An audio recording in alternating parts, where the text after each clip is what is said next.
नमो तस्सा भगवतो अरहतो सम्मा सम्बुद्धस्स। জগৎপূজ্য মহাকারণিক তথাগত সম্যক সম্বুদ্ধ শ্রীচরণে কৃতজ্ঞ প্রণাম নিবেদন করে প্রজ্ঞাপারমিতে অংশগ্রহণকারী সকল উপাসক উপাসিকাগণের নিরোগ দীর্ঘায়ু সুখী জীবন তথা জ্ঞান বিমণ্ডিত জীবন কামনায় শুরু করতে চলেছি প্রতি সপ্তাহে ন্যায় আজকে সূত্রপিটকের মহাপরিনির্বাণ সূত্র আলোচনা। সাধু সাধু সাধু। বন্দনমন্তে মঙ্গল আনন্দে মঙ্গল অন্তে বন্দনা জান মঙ্গল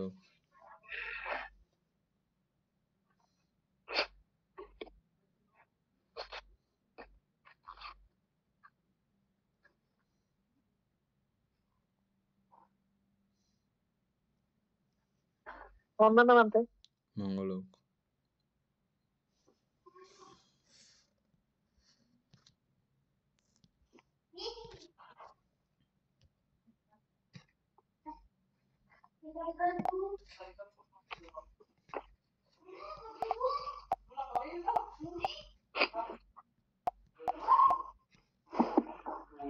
বন্দনামন্তে মঙ্গল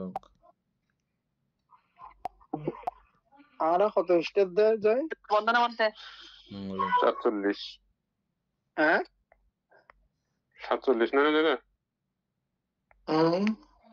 47 আর বেশি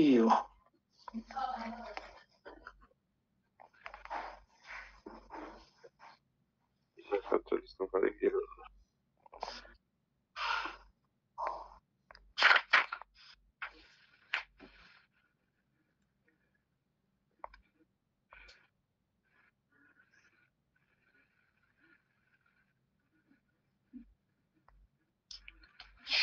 কি উত্তর? সব ঠিক আছে।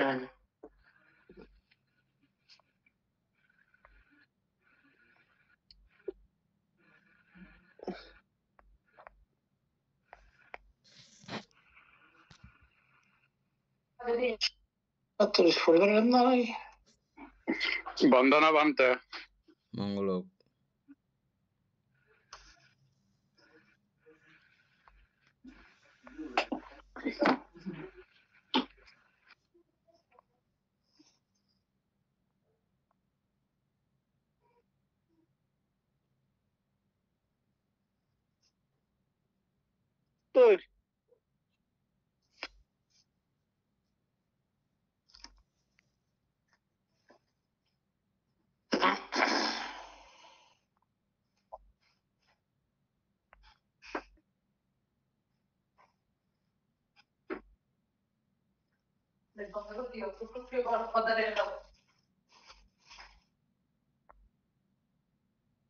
উপাসক শুরু করে।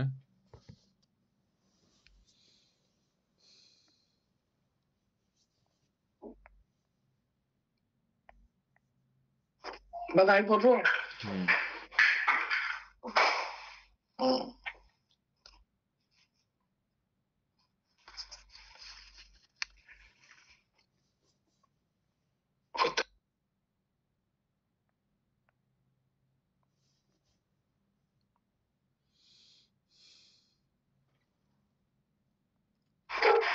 মানে এটা 15 নম্বর থেকে নাকি আমরা কতটুকু বুঝলাম যে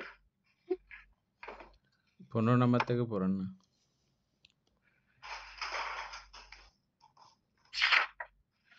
আম্রপালি গণিকা শুনিতে পাইল যে ভগবান বৈশালী নগরীতে আগমন করিয়া আমার আম্রবনে অবস্থিতি করিতেছেন।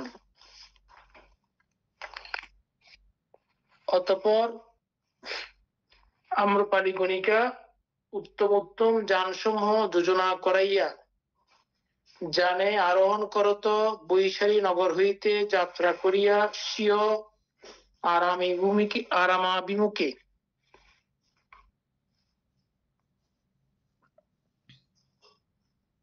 ভূমি জানেন যাইতে লাগিল।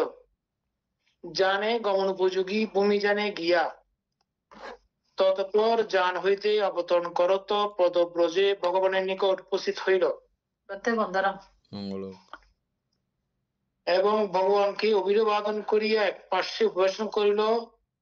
এক পাশে উপবিষ্টা আম্রপালি গণিকাকে ভগবান ধর্ম প্রসঙ্গ দ্বারা মুক্তির পথ প্রদর্শন করিলেন, উহা গ্রহণ করাইলেন।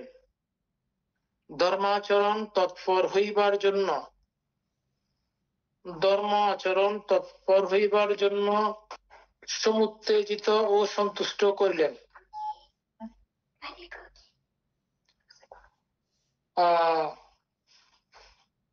এইখানে তো বুঝার কিছু নাই, তাই না বলতে?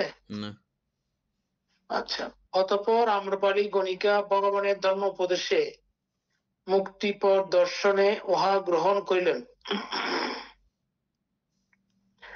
ধর্ম আচরণ তৎপর সমুত্তেজিত ও সন্তুষ্ট হইয়া ভগবানকে এরূপ নিবেদন করিলেন, বন্তে ভগবান ভিক্ষু সঙ্গের সহিত আপনি আমার পুণ্যার্থ নিমন্ত্রণ গ্রহণ করুন।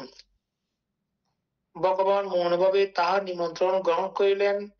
তদনন্তর আম্রপালি গণিকা ভগবান নিমন্ত্রণ গ্রহণ করিয়াছেন বুঝিয়া গাত্রোত্থান করত ভগবানকে প্রণাম ও প্রদক্ষিণ করিয়া প্রস্থান করিলেন।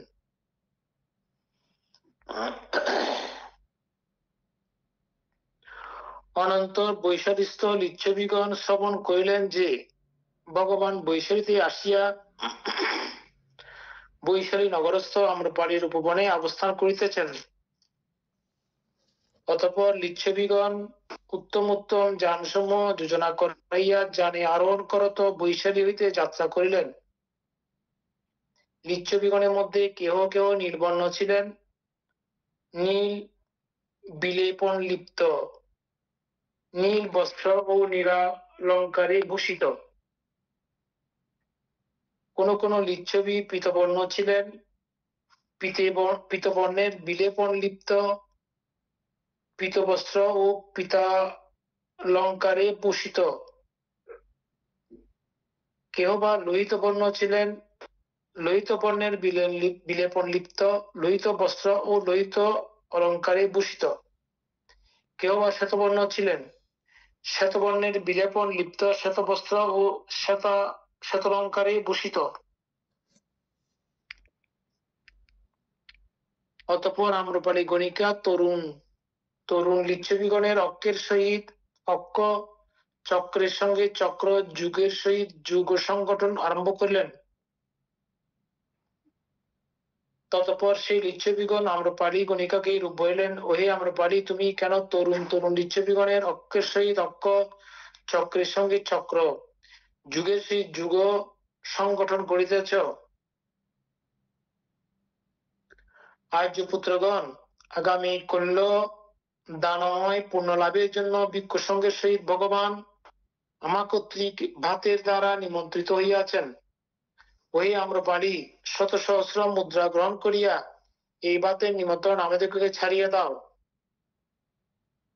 আর্যপুত্রগণ, জনপদের সহিত সমস্ত বৈশালীও যদি আমাকে প্রদান করেন, তথাপিও আমি এই ভাতের নিমন্ত্রণ আপনাদেরকে ছাড়িয়ে দিব না। অনেক বড় ফাঁদ দিল, তাই না? ও বুঝতে পারলো। অতঃপর লিচ্ছবিগণ অঙ্গুর স্ফোটন করিয়া বলিতে লাগিলেন, আমরা স্ত্রীলোকের দ্বারা পরাজিত হইলাম, আমরা মেয়ে লোকের নিকট পরাস্ত হইলাম। অনন্তর লিচ্ছবিগণ আম্রপালির উপবনের দিকে অগ্রসর হইতে লাগিলেন। ভগবান দূর হইতেই লিচ্ছবিগণের আগমন দেখিতে পাইলেন। তাহাদিগকে দেখিয়া ভগবান ভিক্ষু সঙ্গকে সম্বোধন করিয়া বলিলেন, ভিক্ষুগণ, তোমাদের মধ্যে যাহারা ত্রয়োত্রিংশ দেবতাগণকে দর্শন করো নাই, তোমাদের মধ্যে যাহারা ত্রয়োত্রিংশ দেবতাগণকে দর্শন করো নাই, তাহারা এই লিচ্ছবি পরিষদ দর্শন করো। ভিক্ষুগণ, লিচ্ছবি পরিষদ পুনঃ পুনঃ অবলোকন করো।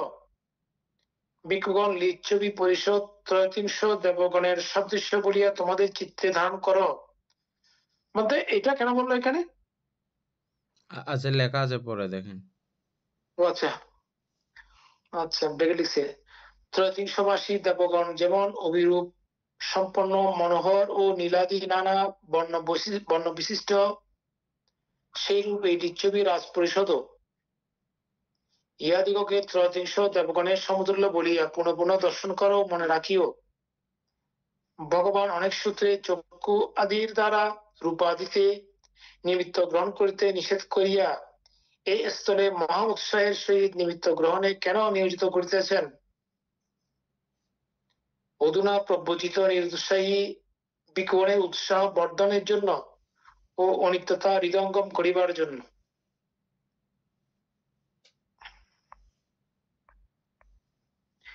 লিচ্ছবি রাজবংশীয়রা অতি সুন্দর ছিলেন। তাহারা ততোধিক নানা বর্ণে সুসজ্জিত হইয়া আগমন করায় ত্রয়োত্রিশ দেবগণের ন্যায় প্রতীয়মান হইতেছিলেন। এই এখন কত নম্বর পড়েন দাদা? ঠিক আছে তো 1900 শেষে নাম্বার কো হইন না কেন, ছোট ছোট লেখা তো হচ্ছে। জন্মবিধি বুঝিতে পারি। পরে এমন দেবতুল্য লিচ্ছবি রাজবংশ মগধরাজ কর্তৃক পরাভূত হইলে সেই ভিক্ষুগণের সংযোগ উৎপন্ন হইবে।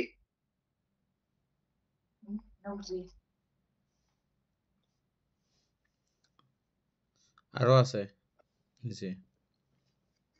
তখন অনিত্যতা হৃদয়ঙ্গম করিয়া প্রতিসংবিধার সহিত অরত্ব ফল প্রাপ্ত হইতে পারিবেন বলিয়া সেই ভিক্ষুগণকে রূপদর্শনে নিয়োজিত করিতেছেন। ও আচ্ছা, রূপটা কিভাবে, ওই যে আমরা যেটা পড়ে আসছিলাম এইটা। আচ্ছা যাক, এখন 20 অনন্তর সেই লিচ্ছবিগণ জানে গমন উপযোগী ভূমি জানে গমন করিয়া ততপর যান হইতে অবতরণ করত পদব্রজে ভগবত সমীপে সমুপস্থিত হইলেন এবং ভগবানকে অভিবাদন করিয়া এক পাশে উপবেশন করিলেন। 21 নম্বর। এক পার্শ্বে উপবিষ্ট সেই লিচ্ছবিগণকে ভগবান ধর্ম প্রসঙ্গ দ্বারা সত্য পথ প্রদর্শন করিলেন, উহা গ্রহণ করাইলেন, সদ্ধর্ম আচরণে উৎসাহিত ও আনন্দিত করিলেন। অতঃপর সেই লিচ্ছবিগণ ভগবানের ধর্ম ব্যাখ্যায় সত্য পদদর্শী হইয়া তাহাতে নিয়োজিত হইলেন এবং সদ্ধর্ম আচরণে উৎসাহিত ও আনন্দিত হইয়া ভগবানকে রূপ নিবেদন করিলেন। ভক্তে ভগবান আগামী করল দানময় পূর্ণ লাভের জন্য ভিক্ষু সঙ্গের সহিত আমাদের পিণ্ড গ্রহণ করিবেন। অনন্তর ভগবান তাহাদিগকে রূপ বলিলেন, লিচ্ছবিগণ, আগামী করল আম্রপালি গণিকার পূর্ণার্থ অন্ন গ্রহণ করিতে নিমন্ত্রিত হইয়াছি। তৎশ্রবণে সেই লিচ্ছবিগণ অঙ্গুলি স্ফোটন করিয়া বলিতে লাগিলেন, আমরা স্ত্রী লোকের দ্বারা পরাজিত হইলাম, আমরা মেয়ে লোকের নিকট পরাস্ত হইলাম। অতঃপর সেই লিচ্ছবিগণ ভগবত বাক্যে সন্তুষ্ট হইয়া অনুমোদন করত গাত্রোত্থান করিলেন এবং ভগবানকে প্রণাম ও প্রদক্ষিণ করিয়া প্রস্থান করিলেন। 22 অনন্তর আম্রপালি গণিকা সেই রাত্রি শেষে স্বকীয় আরামে উত্তম খাদ্য পূজ্য প্রস্তুত করাইয়া ভগবানকে ভোজন সময় জ্ঞাপন করাইলেন। ভন্তে, আহারের সময় হইয়াছে, আহারিও প্রস্তুত হইয়াছে। অতঃপর ভগবান পূর্বাহ্ন সময়ে অন্তর্বাস পরিধান পূর্বক পাত্র চিবল লইয়া ভিক্ষু সঙ্গ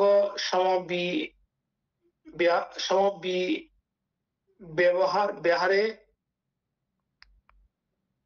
আম্রপালি গণিকার গৃহে উপস্থিত হইলেন এবং তাহার জন্য বিস্তারিত আসনে উপবেশন করিলেন। ততপর আম্রপালি গণিকা বুদ্ধ প্রমুখ ভিক্ষু সঙ্গকে উত্তম খাদ্য ভোজ্য দ্বারা সহস্তে সন্তর্পিত করিলেন এবং ও তাহারা আর লইবেন না বলিয়া পুনঃ পুনঃ অসম্মত হইলে দিতে ক্ষান্ত হইলেন। 23 ভোজন অবসানে ভগবান পাত্র রাখিয়া দিলে আম্রপালি গণিকা অন্য একখানে নিজ আসন লইয়া এক পার্শ্বে উপবেশন করিলেন। এক পার্শ্বে ভূমিষ্ঠ আম্রপালি গণিকা ভগবানকে এরূপ নিবেদন করিলেন, ভন্তে আমি এই আরাম বুদ্ধ প্রমুখ ভিক্ষু সংঘকে দান করিতেছি। ভগবান আরাম দান গ্রহণ করিলেন। ও আচ্ছা, তা আম্রপালি একটা বিয়া দান করেছিলেন মাত্রে হ্যাঁ বুদ্ধকে। হ্যাঁ, ও আচ্ছা আচ্ছা, হ্যাঁ। অনন্তর ভগবান আম্রপাণি গণিকাকে ধর্ম কথার দ্বারা কর্ম ও কর্মফলাদি বিবৃত করিয়া দেখাইলেন। জ্ঞান ও সুমতি জন্মাইলেন। ধর্ম কর্মে আলস্যবিহীন হইবার জন্য উত্তেজিত করিলেন এবং ত্রিরত্ন গুণ প্রভাবে ও তৎকৃত পূর্ণ বলে সংসারবর্তের দুঃখ রাশি হইতে বিমুক্ত হইবেন বলিয়া তাহাকে আশ্বস্ত ও সন্তুষ্ট করিয়া গাত্রোত্থান পূর্বক প্রস্থান করিলেন।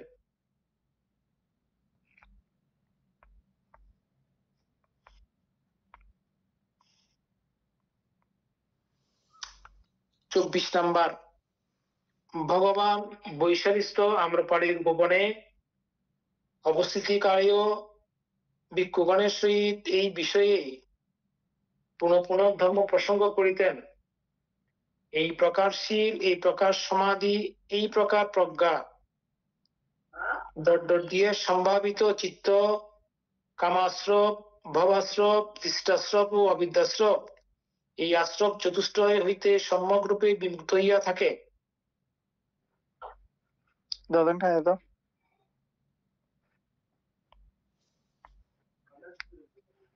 25 নাম্বার, ভগবান স্বেচ্ছানুসারে আম্রপালির ভুবনে বিহার করিয়া অতঃপর আয়ুষ্মান আনন্দকে সম্বোধন করিয়া বলিলেন, চলো আনন্দ, আমরা বেলুব গ্রামে গমন করি। সাধুবাদে বলিয়া আয়ুষ্মানন্দ ভগবানের আদেশে সম্মতি প্রকাশ করিলেন। অনন্তর ভগবান মহাভিক্ষু সংঘ সমবিহারে বেলুব গ্রামে উপস্থিত হইয়া তথায় বাস করিতে লাগিলেন।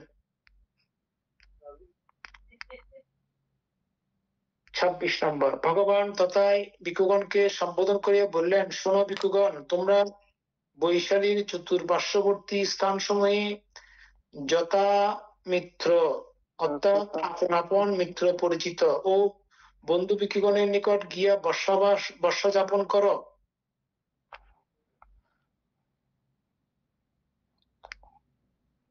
আচ্ছা, এটার আগে একটা টিকা আছে, বলছে ভগবানের পরিনির্বাণ আসন্ন বলিয়া তিনি ভিক্ষুগণকে যথেচ্ছা গমন করিতে অনুমতি দিলেন না।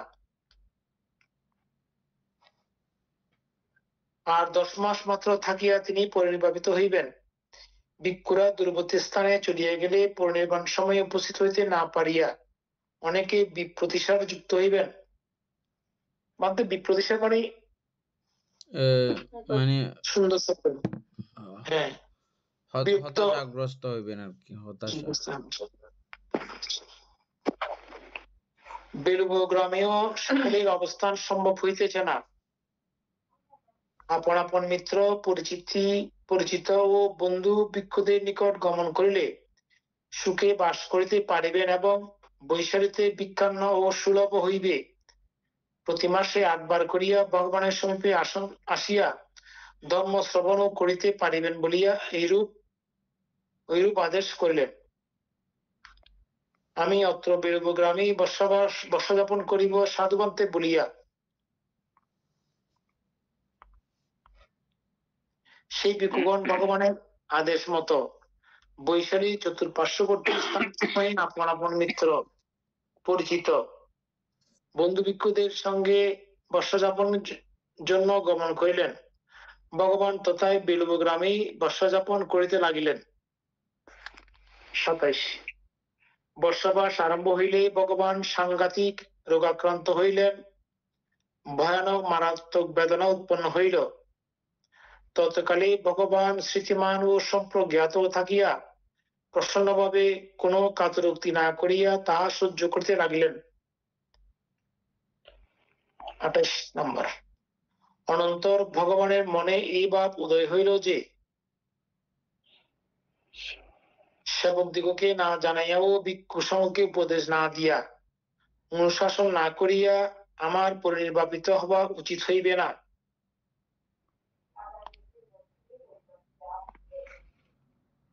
যদি আমি এই সাংঘাতিক পীড়া বীর্যের দ্বারা অর্থাৎ পূর্বভাগ বীর্য ও ফলসমাপত্তি বীর্য দ্বারা বিনোদন করত জীবন সংসার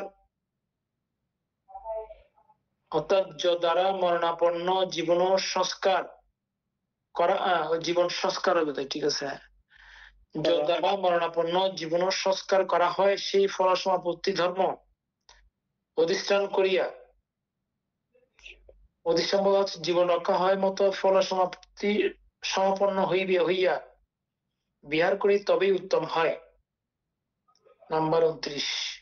অতঃপর ভগবান সেই সাংঘাতিক পীড়া বীর্য বলে ফলসমাপত্তির পরিকর্ম বীর্য ও ফলসমাপত্তি সম্প্রযুক্ত বীর্য বলে বিনোদন করত জীবন সংস্কার অধিষ্ঠান করিয়া বিহার করিলেন। অতঃপর ভগবানের সেই পীড়া আরোগ্য হইল। ভগবান কি ইতিপূর্বে ফলসমাপত্তি সমাপন্ন হইয়ান নাই? ভগবান ফলসমাপত্তি সম্পন্ন হইয়াছিলেন বটে, কিন্তু তাহা ক্ষণিক সমাপত্তি। ক্ষণিক সমাপত্তি যতক্ষণ সমাপত্তি সমাপন্ন থাকেন ততক্ষণই বেদনা বিদ্রুত থাকে। সমাপত্তি হইতে উত্থিত হইলে উদকে চিহ্ন শৈবালের ন্যায় আঘাত আদির দ্বারা শরীরে বেদনা উপস্থিত হয়।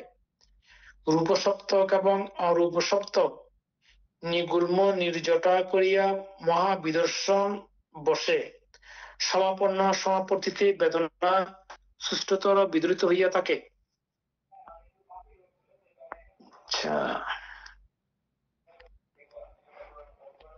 নাম্বার 30।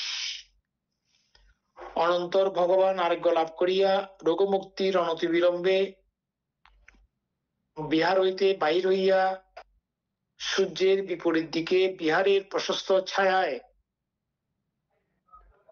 তাহারই জন্য বিস্তৃত আসনে উপবেশন করিলেন।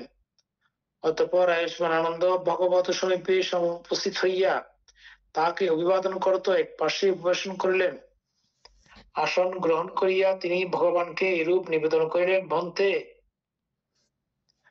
আমি ভগবানের সুস্থ অবস্থা দেখিলাম।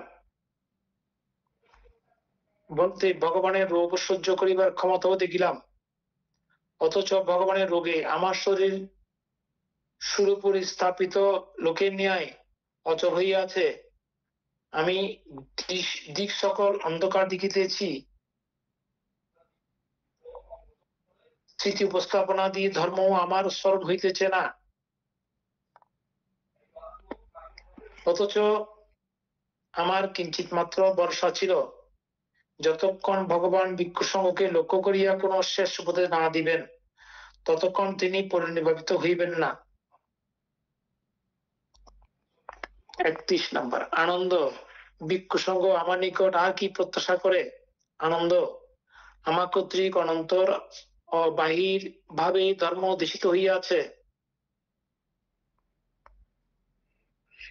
অর্থাৎ এই বিষয়গুলি পরের নিকট প্রকাশ করিব, এই বিষয়গুলি গোপন রাখিব, এই ব্যক্তিকে বলিব, এই ব্যক্তিকে বলিব না, এই অন্তর বাহির বিভেদ করিয়া ধর্ম ঘোষণা করি নাই। আচ্ছা, আচার্যগণ যেরূপ মুষ্টিবদ্ধ রাখিয়া শিক্ষা প্রদান, যেমন কোন ব্যক্তি পুকুরে অবতরণ করিয়া হস্ত পদাদি দ্বারা শৈবাল সমূহ অপনীত করিলে দীর্ঘদিনের পরই পুনঃ শৈবালে জল সমাচ্ছন্ন করে, সেইরূপ মহাবিদর্শন বসে সমাপন্ন সমাপত্তি হইতে উঠিলে দীর্ঘদিনের পরই বেদনা উৎপন্ন হইয়া থাকে। ভগবান সেই দিন মহাবোধি পালনকে অভিনব বিদর্শন আরম্ভ করণের ন্যায় রূপসপ্তক এবং অরূপসপ্তক নিগুল্ম নির্জটা করিয়া চতুর্দশ প্রকারে শানিত করিয়া মহাবিদর্শন দ্বারা বেদনা বিদ্রুত করত। দশমাসান্তে উৎপন্ন হইও বলিয়া সমাপত্তি সমাপন্ন হইলেন। মাত্র অরূপ সপ্তক নিগুল্ম নির্জটা, রূপসপ্তক নিগুল্ম নির্জটা মানে জটা ছেদন করে ফেলে এরকম। না, এটা বিশেষ করে ইয়া বোঝানো হচ্ছে যে তৃষ্ণা ক্ষয়কে বোঝানো হচ্ছে আর কি, ও আচ্ছা। তৃষ্ণাহীন অবস্থা। নাম্বার গুল্ম হচ্ছে এগুলো ওই পুকুরের মধ্যে ফেনা ফেনা থাকে তো কতগুলো গুল্ম এরকম জিনিস। বলতে ফল আর কি, গাছের ফল ধরে যে, গাছের ফল, ফলবিহীন, মানে আর কোনো ফল নাই, গুলা নাই, গুল্ম মানে গুলা। গুলা গুলা সমাপত্তি দ্বারা বিদরিত বেদনা 10 মাসান্তে উৎপন্ন হইয়াছিল, তৎপূর্বে উৎপন্ন হইতে পারে নাই।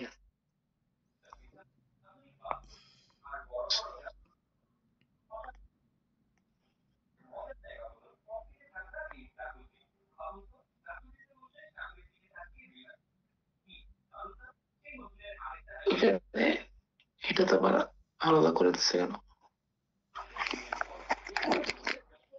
আমার এখানে মিলতেছে না তো। আচ্ছা, এখানে মনে হয় আচার্যগণ যেরূপ মুষ্টিবদ্ধ রাখিয়া শিক্ষা প্রদান করে, আচ্ছা, অর্থাৎ শেষে বলিবার জন্য কিছু গোপন রাখে, ওইটা কোনটা ঠিক ছিল মনে হয় তাহলে।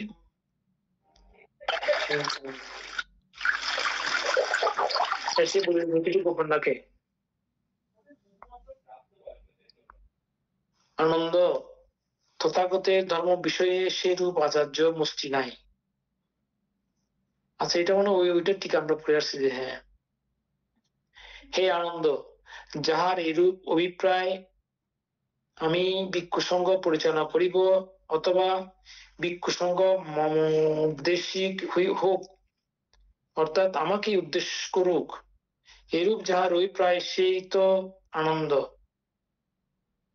ভিক্ষু সংঘকে লক্ষ্য করিয়া অন্তিম সময়ে একবার কিছু বলিতে পারে। আনন্দ তথাগতের এইরূপ ইচ্ছা হইতে পারে না যে আমি ভিক্ষু সংঘ পরিচালনা করিব, অথবা ভিক্ষু সংঘ চিরদিন মম উদ্দেশিক থাকুক, অর্থাৎ যেহেতু বুদ্ধিপালনকেই তথাগতের ঈর্ষা মাশ্চর্য ত্যাগ হইয়াছে, আনন্দ সেই তথাগত কেন ভিক্ষু সংঘকে লক্ষ্য করিয়া অন্তিম কালে কিছু উপদেশ দিবেন? হে আনন্দ, এখন আমি জীর্ণ বৃদ্ধ মহল্লক বয়সের শেষ সীমা প্রাপ্ত হইয়াছি, আমার 80 বর্ষ পরিপূর্ণ হইতেছে। আনন্দ যেন জীর্ণ শকটখানির জীর্ণ সংস্কার করিয়া অতি যত্নে চালাইতে পারে, সেইরূপ আনন্দ সংস্কৃত শকটের ন্যায়ই বোধহয় তথাগতের কায়ও যাপিত হইতেছে। অরহত ফল শক্তিতেই তথাগতের গমনাদি কার্য সম্পাদিত হইতেছে বলিয়া প্রকাশ করিতেছেন।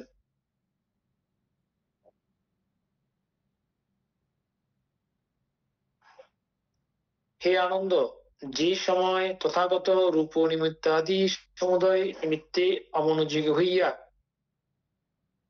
রূপ নিমিত্তাদি সমুদয় নিমিত্তে অমনোযোগী হইয়া লৌকিক বেদনা সমূহ নিরোধ করত, অনিমিত্ত চেত সমাধি প্রাপ্ত হইয়া বিহার করেন, লৌকিক বেদনা সমূহ নিরোধ করত অনিমিত্ত চেত সমাধি প্রাপ্ত হইয়া বিহার করেন। আচ্ছা, আনন্দ সেই সময়েই তথাগতের শরীর সুখিততর হয়, অর্থাৎ তথাগত অতি সুখ অনুভব করেন। তদ্হেতু হে আনন্দ, তোমরাও আত্মদ্বীপ হইয়া বিহার করো। আচ্ছা, এখানে একটা টিকা আছে, এটা কোথায়?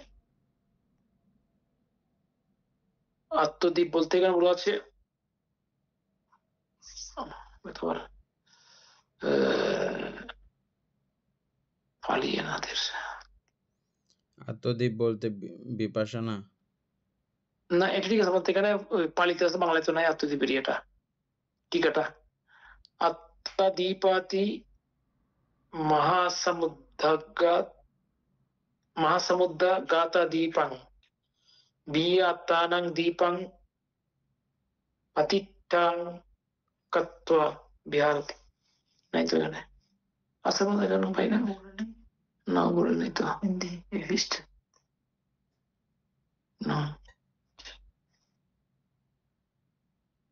আপদীপ বব ওইটা কি আপদীপ জ্বালাও এরকম কিছু হবে কি রে?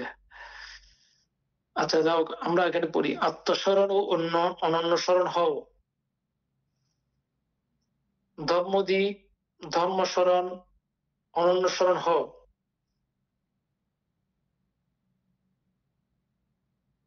আত্মস্মরণ ও অনন্য স্মরণ হও, ধর্মদীপ ধর্মস্মরণ অনন্য স্মরণ হও। আনন্দ ভিক্ষু কিরূপে আত্মদীপ আত্মস্মরণ অনন্য স্মরণ এবং ধর্মদীপ ধর্মস্মরণ ও অনন্য স্মরণ হইয়া বিহার করে। আচ্ছা, হে আনন্দ, আনন্দ এই সমস্ত ভিক্ষু বীর্যবান সম্প্রদানকারী ও স্মৃতিমান হইয়া কায়ে কায়ানুদর্শী হয় ও দেহের প্রতি লোভ দোমনস ত্যাগ করিয়া বিহার করে।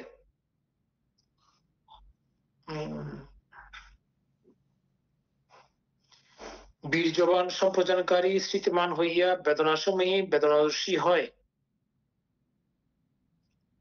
একইভাবে চিত্তে চিত্তানুদর্শী হয়, ধর্মে ধর্মসমূহে ধর্মানুদর্শী হয় ও তৎপ্রতি লোভ দোমনস ত্যাগ করিয়া বিহার করে। হে আনন্দ, এই রূপেই ভিক্ষু আত্মদীপ আত্মস্মরণ অনন্য স্মরণ এবং ধর্মদীপ ধর্মস্মরণ ও অনন্য স্মরণ হইয়া বিহার করে। মহাসতী পট্টন আসছে বন্ধুরা, কায়ে কায়ানুদর্শী ধর্মদর্শী চিত্তানুদর্শী বেদানুদর্শী।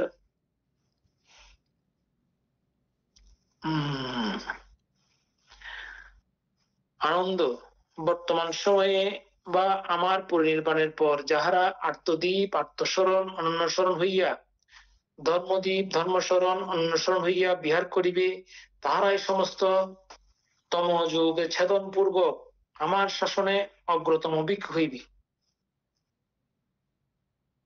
শিক্ষাকামীদের মধ্যে চতুশ্রীতি প্রস্থান ভাবনাকারী ভিক্ষুগণই শ্রেষ্ঠতম অমৃতগত হইবে। বান্ধব তমযোগ বলতে এখানে অন্ধকার, সমস্ত অন্ধকার যোগ। আচ্ছা, সমস্ত অন্ধকার ছেদন পূর্বক। অন্ধকার। আচ্ছা, ব্র্যাকেটে বলা হচ্ছে কি, তথাগত বুদ্ধ বিলব গ্রামে, এটা কোন জায়গা থেকে আসলো, সেই বর্ষা অতিবাহিত করত, তথা হইতে ক্রমে আগত পথেই শ্রাবস্তি গিয়া যেতবন মহাবিহারে প্রবেশ করেন। তখন ধর্ম সেনাপতি সারিপুত্র ভগবানের সেবা বন্দনাদি করিয়া দিবা বিহারস্থানে গমন করিলে তাহার শিষ্যমণ্ডলীও তাহাকে বন্দনা করিয়া আপন আপন স্থানে গমন করিলেন। ততপর ধর্ম সেনাপতি সারিপুত্র স্থবির দিবা বিহার স্থান সমার্জন পূর্বক হস্ত পদাদি ধৌত করত চর্মখণ্ড বিছাইয়া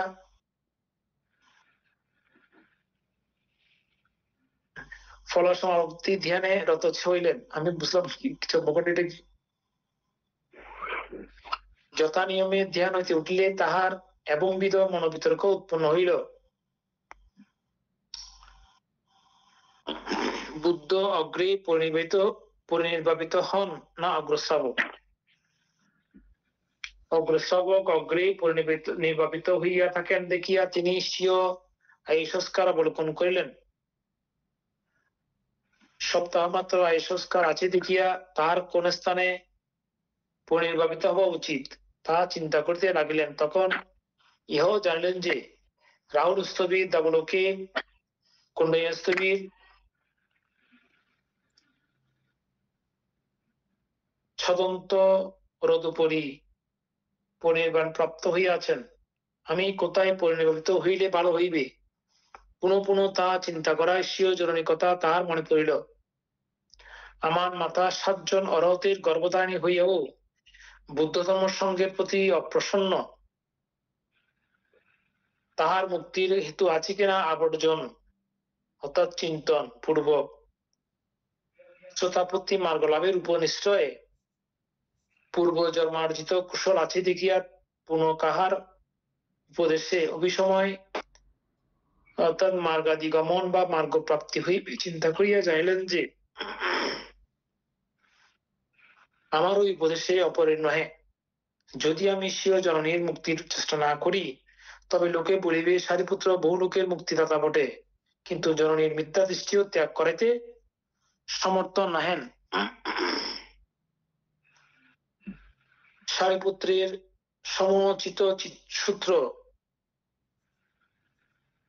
দেশনায় কোটি শত সহস্র দেবতা অরহত প্রাপ্ত হইয়াছিলেন। সমুচিত সূত্র শ্রোতাবর্তী সকৃতগামী ও অনাগামী মার্গলাভীর সংখ্যা অগণিত। আরো বহু স্থানে বহু সূত্র দেশনায় অনেকের অভিসময় মার্গ প্রাপ্তি ঘটিয়াছে। অভিসময় একটা সুন্দর ইয়ে বানতে, এটা মানে অভিসময় মানে মার্গ প্রাপ্তির সময় আর কি, মার্গ প্রাপ্তির সময়। যে হ্যাঁ, সময়ে মার্গ প্রাপ্ত হয় ওই সময়টাকে অভিসময় অভিসময় বলা একদম শেষ। হ্যাঁ, অভিসময় মানে সুন্দর সুন্দর বান্ধব শব্দ এখানে আছে কিন্তু। হ্যাঁ, অশীতি সহস্র কুল তাহারই প্রতি চিত্ত প্রসন্ন করিয়া স্বর্গে উৎপন্ন হইয়াছেন। সেই সারিপুত্র স্বীয় মাতার মিথ্যা দৃষ্টিও ত্যাগ না করাইলে বাস্তবিকই বলিবার বিষয় বটে। তদ্হেতু তিনি জননীর মিথ্যা দৃষ্টি ত্যাগ করাইতে স্বীয় জন্মস্থানে পুনর্ভাবিত হইতে মনস্থ করিলেন এবং অদ্বৈ ভগবানকে জানাইয়া যাত্রা করা উচিত। ইহা ভাবিয়া চুন্দস্থবীরকে সম্বোধন করে বলিলেন, হে চুন্দ, আমার পঞ্চশত শিষ্যকে গিয়া বলো যে বন্ধুবর্গ পাত্রচিবর গ্রহণ করো, ধর্ম সেনাপতি নালগ্রামে যাইতে উদ্যত হইয়াছেন। স্থবির গিয়া সেরূপ বলিলে সকলেই শয়নাসনাদি যথাস্থানে স্থাপন করত। পাত্রচিবর লইয়া সারিপুত্রের নিকট সমুপস্থিত হইলেন। তিনিও শয়নাসনাদি যথাস্থানে রাখিয়া স্বীয় বাসস্থান সমার্জন পূর্বক দাঁড়াইয়া তদ্দিকে অবলোকন করত বলিলেন, এই শেষ দর্শন পুনঃ আগমন হইবে না। তখন পঞ্চশত শিষ্যের সহিত ভগবৎ সমীপে উপনীত হইয়া তাহাকে বন্দনা করত নিবেদন করিলেন, হে লোকনাথ মহামুনি, এখন আমি বিচ্ছিন্ন হইব, এই গমনে আর আগমন হইবে না, এই আমার শেষ বন্দনা। এটা বাংলাটা বললাম, পারি আছে অবশ্য। আমার জীবনের আর অল্প দিন মাত্র অবশিষ্ট আছে। এখন হইতে সপ্তাহান্তে ভার নিক্ষেপণের দেহ ত্যাগ করিব। দেহ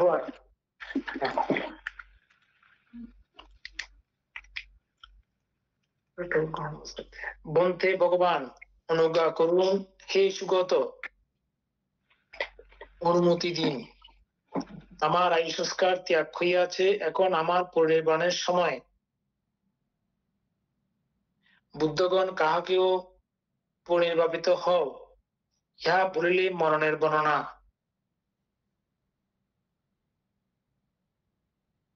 পরিনির্বাপিত হইও না বলিলেও সংসারবর্তের গুণকথন হয় বলিয়া মিথ্যা দৃষ্টিকারা দোষারোপ করিয়া থাকে। তদ্হেতু বুদ্ধগণ উভয়বিধ বাক্য বলেন না। আচ্ছা, সেই হেতু ভগবান বলিলেন, সারিপুত্র, কোথায় পরিনির্বাপিত হইবে? বন্তে মগধ রাজ্যে নালগ্রামে জাত প্রকোষ্ঠেই। সারিপুত্র, এখন তোমার যথা অভিরুচি করিতে পারো বটে, কিন্তু তোমার জ্যেষ্ঠ ও কনিষ্ঠ ভ্রাতাদের তোমার সদৃশ ভিক্ষুর দর্শন দুর্লভ হইবে। অতএব তাহাদিগকে ধর্ম দেশনা করো। স্থবির শাস্তা আমার জীবন প্রদর্শন পূর্বক ধর্ম দেশনা ইচ্ছা করিতেছেন বুঝিয়া ভগবানকে বন্দনা করত। একতাল প্রমাণ ঊর্ধ্বে আকাশে উদ্গমন করিলেন এবং অবতরণ পূর্বক তথাগতের পাদ বন্দনা করিয়া পুনঃ সত্যতাল প্রমাণ ঊর্ধ্ব আকাশে অবস্থান করিলেন। তথায় পরপর বহুবিধ বিভূতি প্রদর্শন পূর্বক ধর্ম দেশনা করিলেন। তথা সমস্ত নগরবাসী তথায় সম্মিলিত হইয়াছিলেন। স্থবির অবতরণ করিয়া শ্রী ভগবানের চক্র বরাঙ্কিত শ্রীপাদ বন্দনা করত কহিলেন, ভন্তে, এখন আমার গমনের সময়। ওহো ভগবত মহিমা, ওহো লোকানুকম্পা, তিনি ধর্মাসন ত্যাগ করিয়া মণিফলকে দাঁড়াইলেন মহাপ্রজ্ঞ ধর্ম সেনাপতিকে বিদায় দিতে। সে কি প্রাণবিদারক করুণাপূর্ণ দৃশ্য, কিন্তু মুক্ত জীবনে চাঞ্চল্য কোথায়? অতি শান্তি অতি ধীরতার সহিত বিরাট শোকময় দৃশ্যের ধীরে যবনিকাপাত হইতে লাগিল। প্রশান্ত মনে স্থবির করিলেন বন্তে ভগবান, লক্ষাধিক অসংখ্য কল্প পরে একদা অনদর্শী সম্যক সম্বুদ্ধের পাদমূলে নিপতিত হইয়া আপনার দুর্লভ দর্শন লাভ প্রার্থনা করিয়াছিলাম। সে বাসনা আমার পূর্ণ হইয়াছে, আপনার শ্রীপাদ দর্শন পাইয়াছি। এ আমার আবার শেষ দর্শন।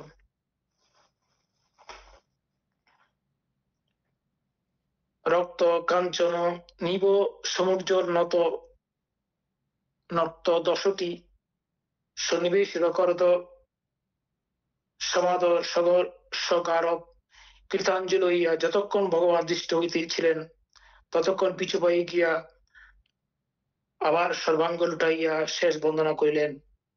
এই অপার্থিব গার্বতায় আকাশ গর্ভাতশনী বিচ্যুতির শান্ত নীরবতায় মহাপৃথিবী ভয়ানক রূপে দুলিয়া উঠিল। ভগবান ভিক্ষু সঙ্গ আহ্বান করিয়া কহিলেন, ভিক্ষুগণ যাও, তোমাদের জ্যেষ্ঠ ভ্রাতার অনুগমন করো। ভিক্ষু সঙ্গ পরিবৃত হইয়া সশিষ্যে সারিপুত্র প্রস্থান করিলেন। হাহাকারের একটা শব্দও শোনা গেল না। বিমুক্তির গাম্ভীর্যে চাঞ্চল্যের স্থান নেই। ভিক্ষুগণ যেতবনদ্বারে পর্যাপ্ত আগমন করিলে যেতবনদ্বারে পর্যন্ত আগমন করিলে স্থবির বলিলেন, বন্ধুবর্গ তোমরা আর আসিও না, অপ্রমত্ত হইয়া বাস করো বলিয়া স্বীয় পঞ্চশত ভিক্ষুর সহিত চলিয়া গেলেন।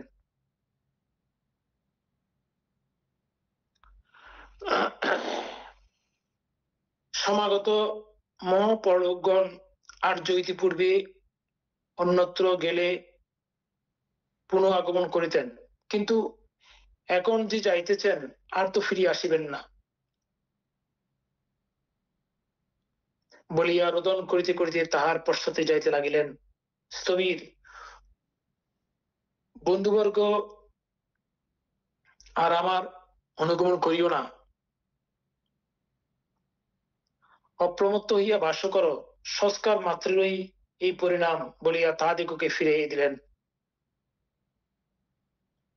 অতঃপর স্থবির সপ্তাহকাল পথে পথে প্রাণীদের ইহ পারলৌকিক কল্যাণ সাধন করিতে করিতে সপ্তম দিবসে সন্ধ্যার সময় নালক গ্রাম প্রাপ্ত হইয়া গ্রামদারস্থ বটবৃক্ষ মূলে দাঁড়ালেন।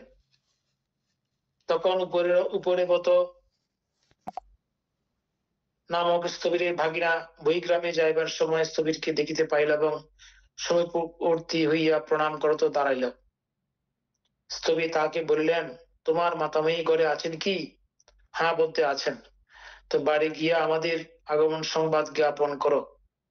কেন আসিয়াছি বলিয়া জিজ্ঞাসা করিলে বলিও, অদ্য এক রাত্র বাড়িতেই থাকিব। আমার জাত প্রকোষ্ঠেই আমার স্থান করিতে বলিবে এবং এই পঞ্চশত ভিক্ষুর জন্য যথোপযুক্ত ভাবে শয়নাসন ঠিকঠাক করিতে বলিবে।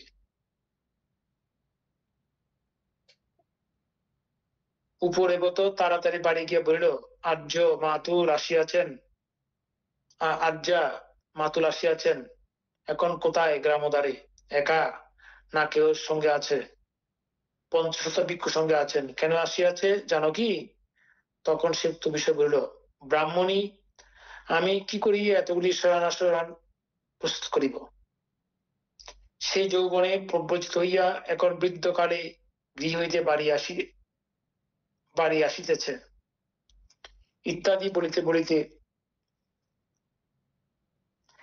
স্থবিরের জাত প্রকোষ্ঠ পরিষ্কার করাইলেন এবং পঞ্চশত ভিক্ষুর স্থান ঠিকঠাক করাইয়া প্রতিপাদি জ্বালাইয়া স্থবিরের নিকট সংবাদ দিলেন। মাত্র ওই সময় কিরকম আয়োজন! কতক্ষণের মধ্যে 500 ভিক্ষুর জন্য শয়নাসন ব্যবস্থা করা। ওদের সারিপুত্র পন্থাদের বাড়িতে চাকর চাকরানির সংখ্যা বিশাল বিপুল, বিশাল, বিশাল ধনাঢ্য ব্যক্তিত্ব।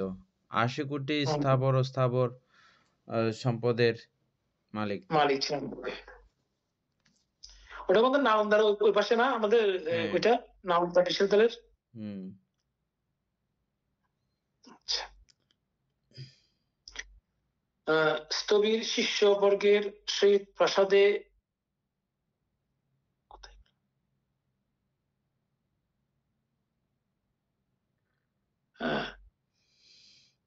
স্থবির শিষ্যবর্গের সহিত প্রাসাদে আরোহণ পূর্বক জাত প্রকোষ্ঠে প্রবেশ করিয়া অভিবাসন করিলেন। শিষ্যবর্গকে তাহাদের জন্য নির্দিষ্ট স্থানে পাঠাইলেন। তাহারা চলিয়া যাওয়ার পর মুহূর্তে স্থবির সাংঘাতিক পীড়াক্রান্ত হইলেন। ভয়ানক রক্তামশায় হইয়া মারন্তিকা বেদনা উৎপন্ন হইল। এক পাত্র বাহিরে এলে আরেক পাত্র ভিতরে আনিতে হয়।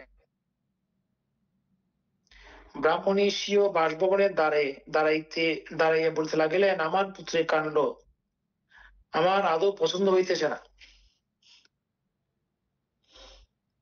সেই সময় লোকপালচারী মহারাজা ধর্ম সেনাপতি কোথায় আছেন অবলোকন করিয়া দেখিলেন যে নাল গ্রামে জাত প্রকোষ্ঠে পুনর্বাণ মঞ্চে শায়িত।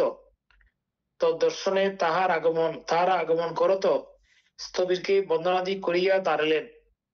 স্থবির জিজ্ঞাসা করিলেন, কে আপনারা? বলতে, আমরা লোকপাল মহারাজা। কেন আসিয়াছেন? বলতে, আপনার সেবা শুশ্রূষা করিতে। আচ্ছা ভালো, কিন্তু আমার সেবক আছে, এখন আপনারা যাইতে পারেন বলিয়া তাহাদিগকে বিদায় দিলেন। অতঃপর দেবরাজ ইন্দ্র পূর্বোক্ত রূপে আসিয়া প্রণাম করিলেন, তাহাকে ঐরূপ বলিয়া বিদায় দিলেন। ততঃপর মহাব্রহ্মা উপস্থিত হইয়া বন্দনা করিলে স্থবির তাহাকেও বিদায় দিলেন। ব্রাহ্মণীর দ্বারে দাঁড়াইয়া চতুর্দিকে উদ্ভাসিত করিয়া দেবতাগণের আগমন ও গমন দেখিয়া ইহারা কে আসিয়া আমার পুত্রকে প্রণাম করিয়া যাইতেছেন তাহা জিজ্ঞাসা করিব মনে করিয়া স্থবিরের কামরার দ্বারে আসিয়া দাঁড়াইলেন এবং আয়ুষ্মান চুন্দকে সম্বোধন করিয়া বলিলেন, তা তো চুন্দ, আমার পুত্র কেমন আছে?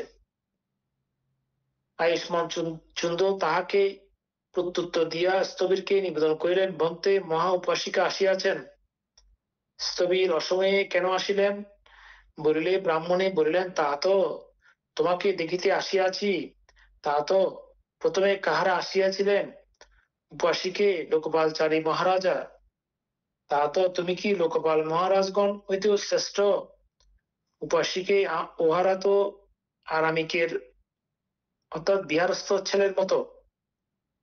আমাদের শাস্ত্র যখন মাতার গর্ভে প্রতিসন্ধি গ্রহণ করিয়াছিলেন তখন হইতেই তারা খরখস্ত হইয়া মহামায়া দেবীর রক্ষায় নিযুক্ত হইয়াছিলেন। তা তো তাহাদের পরে চতুর্দিক আরো অধিক উদ্ভাসিত করিয়া কে আসিয়াছিলেন? দেবরাজ ইন্দ্র। তা তো তুমি কি দেবরাজ হইতে শ্রেষ্ঠতর হইয়াছ? উপাসিকে তিনি তো আমাদের ভাণ্ড গ্রহণকারী শ্রামণের মতো।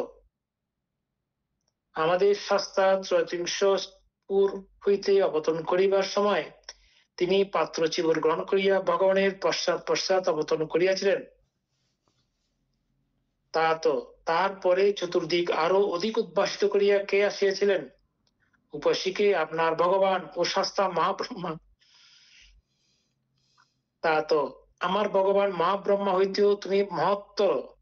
হ্যাঁ উপাসিকে, ইনি তো আমাদের শাস্তার জাতক্ষণে মহাপুরুষকে সুবর্ণর জালে প্রতিগ্রহণ করিয়াছিলেন।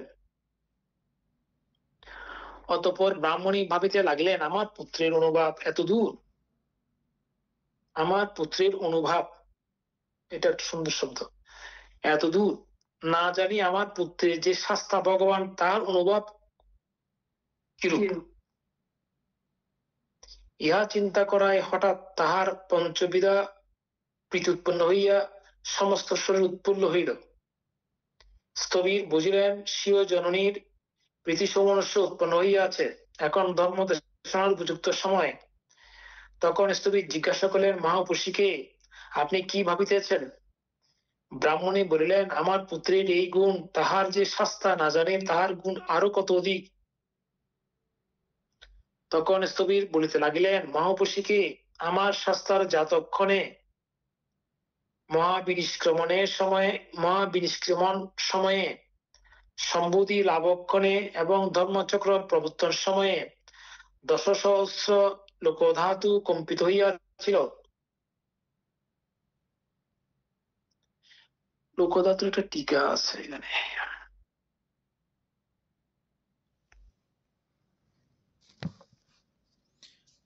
লোকধাতু বলতে লোকের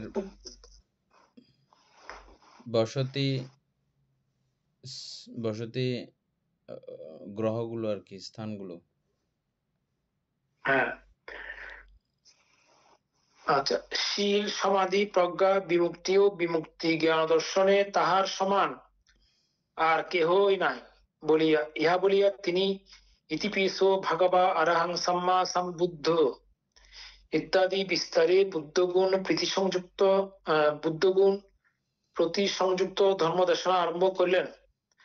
ব্রাহ্মণী প্রিয় পুত্রের ধর্মোপদেশ শ্রবণে শ্রোতাপূর্তি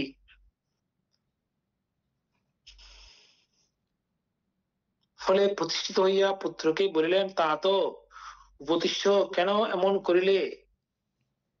এবং বিধ অমৃত এতদিন যাবৎ কেন আমায় দাও নাই? স্থবির ভাবিলেন, আমার জননী রূপসারী ব্রাহ্মণী আমাকে যে বাল্যকালে ক্ষীর পান করিয়াছিলেন ও আমাকে যে পালন করিয়াছিলেন, এই তার মূল্য প্রদান হইল, ইহাই আমার মায়ের পক্ষে যথেষ্ট। ততপর মহা উপশিকাকে এখন গমন করুন বলিয়া বিদায় দিলেন। অতঃপর চুন্দকে বললেন, চুন্দ, এখন সময় কত?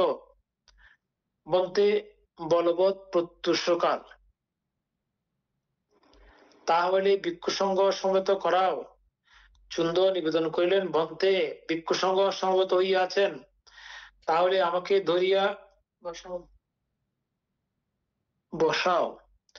চুন্দ সেইরূপ করিলে তিনি ভিক্ষুসঙ্গকে সম্বোধন বলিতে লাগিলেন, বন্ধুবর্গ, 40 বৎসর ব্যাপী আমার সঙ্গে বিচরণ করিয়া আমার কায়িক বাচনিক কর্মের মধ্যে যাহা কিছু তোমাদের অপ্রীতিকর হইয়াছে তাহা আমাকে ক্ষমা করো।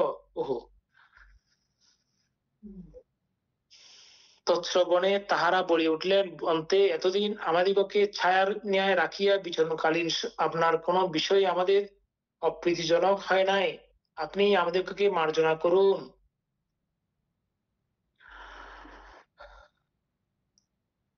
অতঃপর স্থবির অরুণ শিখা দৃষ্ট হইলে মহাপৃথিবী কম্পিত করিয়া অনুপাদি শেষ নির্বাণ ধাতুতে পরিনির্বাপিত হইলেন। বহু দেবমানব মিলিত হইয়া স্থবিরের পরিনির্বাণে মহাসৎকার করত অশেষ পুণ্যের ভাগী হইলেন।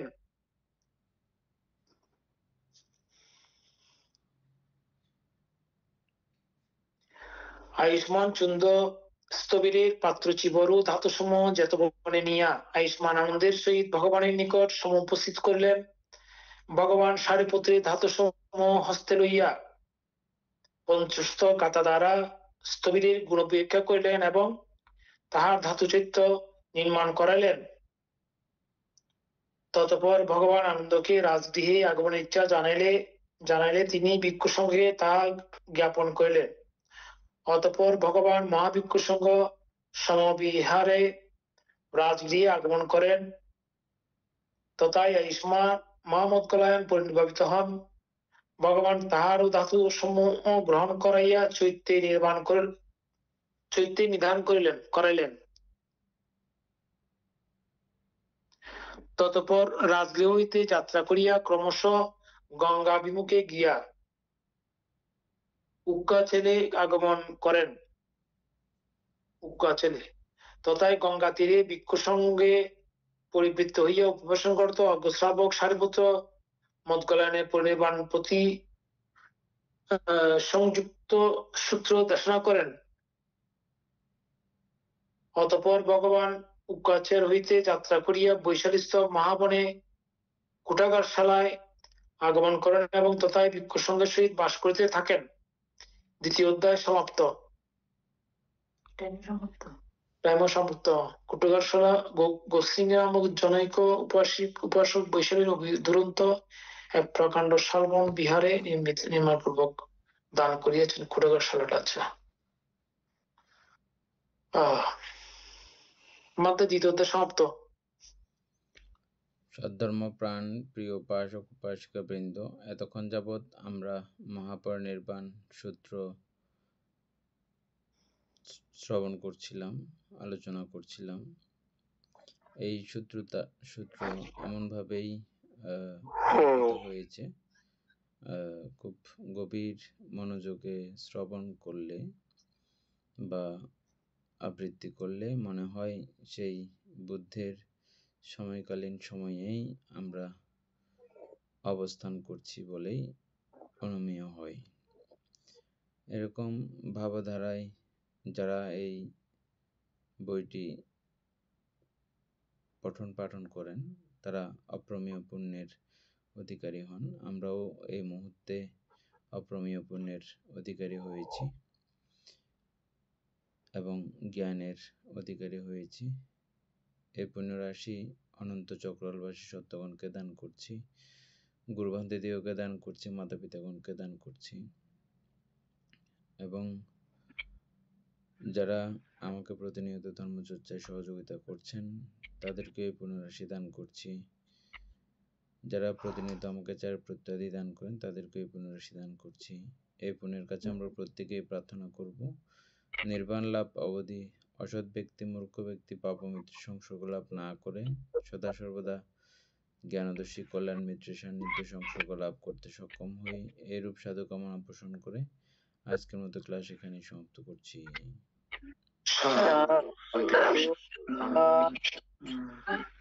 প্রকাশ